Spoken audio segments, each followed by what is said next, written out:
Myanmar, l'économie a été complètement mise à l'arrêt par des millions de travailleurs qui se sont mis en grève contre le coup d'État. Près de 90% des exportations ont été complètement bloquées et les grévistes refusent de reprendre le travail tant que les militaires seront au pouvoir. La grève générale, c'est un saut en avant énorme dans le rapport de force depuis le début du mouvement.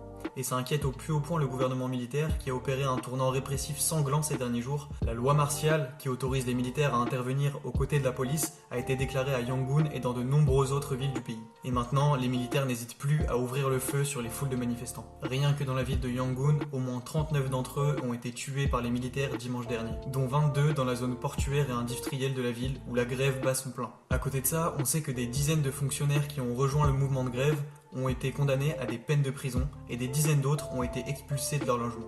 De nombreuses exactions continuent d'être commises tous les jours par les militaires et le nombre de victimes ne cesse d'augmenter. Mais ce que ça montre surtout, c'est la peur pour les militaires de perdre leurs intérêts économiques au Myanmar depuis que la grève générale a débuté. Les militaires, en effet, détiennent une part importante de l'industrie et des intérêts économiques du pays. Et avec ce tournant répressif extraordinaire, ils espèrent terroriser suffisamment la population pour mettre fin au mouvement et mettre fin à la grève générale qui paralyse le pays depuis 15 jours. Mais jusque-là, la répression ne semble pas avoir atteint la détermination des grévistes. Les manifestants continuent de faire face à la répression et chantent le mot d'ordre « Nous ne sommes pas les esclaves de la junte militaire ».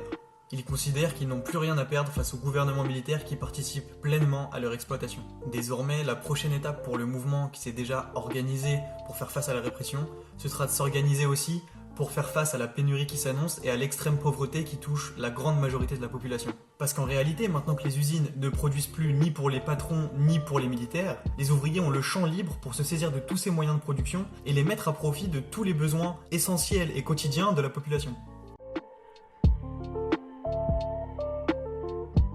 En Grèce, la situation est plus qu'explosive. Dans ce pays où les hôpitaux sont à bout de souffle du fait des politiques austéritaires appliquées au système public depuis 2008, et comme dans beaucoup d'autres pays, le gouvernement a fait le choix d'une gestion répressive de la crise sanitaire.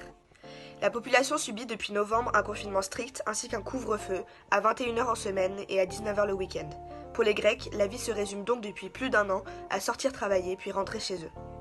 Dans le même temps, plutôt que d'investir dans les secteurs de la santé et de l'éducation, le gouvernement investit dans l'armée et la police et en profite pour faire passer des lois autoritaires. Le service militaire devrait ainsi passer de 9 à 12 mois. Le gouvernement maintient sa volonté de faire passer la loi instaurant une police spéciale pour les universités et les violences policières ont augmenté de façon exponentielle. Le 7 mars, un jeune a ainsi été tabassé par la police dans le quartier de Nea Smyrni et son cri est devenu un symbole du mouvement contre les violences policières. De nombreuses pancartes ont ainsi repris son Ponao, qui signifie « J'ai mal », rappelant le I Can Breathe de George Floyd. Une autre vidéo où des policiers hurlent « En avant, on va les buter » a fait le tour des réseaux. Dans le même temps, les manifestants affichent leur soutien à Dimitris Koufodenas, prisonnier politique qui faisait partie du collectif 17 novembre, qui est une organisation d'extrême gauche qui a mené des actions choc après la chute de la dictature. Le prisonnier a commencé une grève de la faim après que sa demande de transfert a été refusée, et beaucoup de manifestants dénoncent une affaire de vengeance personnelle, une des victimes du collectif étant le beau-frère du Premier ministre Kyriakos Mitsotakis. En définitive, la situation est très instable pour le gouvernement grec et il y a fort à parier que dans les prochains mois et années à venir, la situation sera marquée par des explosions dans la jeunesse.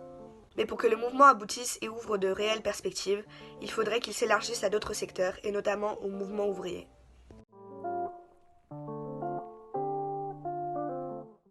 Depuis plusieurs jours, la population sénégalaise se mobilise fortement contre le gouvernement autoritaire de Macky Sall. C'est suite à l'arrestation d'Ousmane Sonko, le principal opposant politique pour les futures élections, que la mobilisation a débuté. Au sein du principal précaré français en Afrique de l'Ouest, où la France détient 88% des IDE et plusieurs centaines d'entreprises implantées, la mobilisation a été très massive mais très fortement réprimée. Les revendications de la population marquent tout d'abord un caractère démocratique, mais également un caractère fortement anti-impérialiste. En effet, les populations sont attaquées aux anciennes françaises, symbole de l'impérialisme français en Afrique, Auchan, Carrefour et Total, et ont dénoncé également l'utilisation des forces de répression sénégalaises de matériel français. Suite aux manifestations, le gouvernement Sall a dû relâcher Ousmane Sonko qui a gagné fortement en popularité. Hégémonique au sein de la M2D, principale dirigeante du mouvement, il a appelé les manifestants à rester chez eux le 9 et 10 mars et s'est dédouané des attaques subites par les anciennes françaises.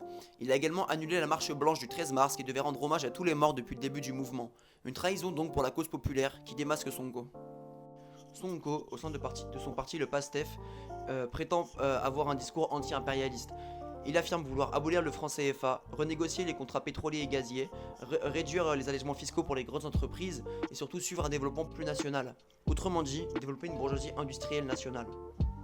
Mais en réalité, les actes de trahison récentes de la M2D montrent clairement que Sonko, sachant pertinemment qu'il est le grand favori pour les futures élections de 2024, cherche à se placer en vue de sa future gouvernance et à envoyer des signaux positifs aux investisseurs étrangers, laissant présager qu'il gouvernera dans le calme et donc que les entreprises étrangères pourront venir exploiter la population sénégalaise à très bas coût.